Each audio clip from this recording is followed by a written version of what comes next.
সকল দর্শনার্থীদের জানাই শারদীয়ার প্রীতি, শুভেচ্ছা ও অভিনন্দন। দমদম অমরপল্লী শারদীয়া পূজা কমিটির এবারের নিবেদন বিড়লা তারামণ্ডল। আমরা দাঁড়িয়ে আছি কলকাতার প্রাচীন ও ঐতিহ্যমণ্ডিত বিড়লা তারামণ্ডলের কৃত্রিম অরুণ আলোয় উদ্ভাসিত আকাশের নিচে, যা আমাদের ভাবিয়েছে, শিখিয়েছে, দেখিয়েছে বিজ্ঞানের দৃষ্টিতে ওই সুদূর মহাকাশে এক রহস্যময় জগৎ।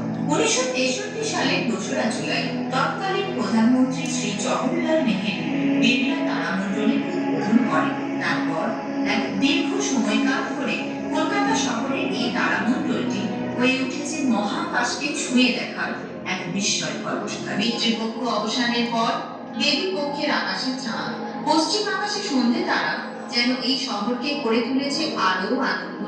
মানুষের সৃষ্টিশীল মন ওই ইতস্তত ছড়িয়ে থাকা নক্ষত্রমণ্ডলীর ভেতর খুঁজে পেয়েছে নানান আকার।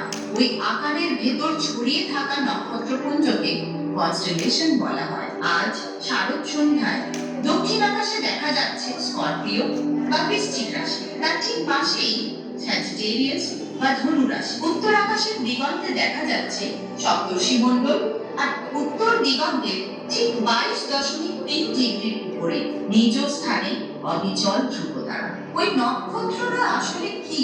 বাস্তবে তারা প্রত্যেকেই এক একটি ধারণার অতি বিশাল অগ্নিকুণ্ড, যেখানে নিরন্তর পারমাণবিক শক্তি নির্গত হয়ে চলেছে। বহু বহু দূর আলোকবর্ষে অবস্থান করছে বলেই এদের আলো বিন্দু বলে মনে হয়। আমাদের নিকটতম তারা সূর্য।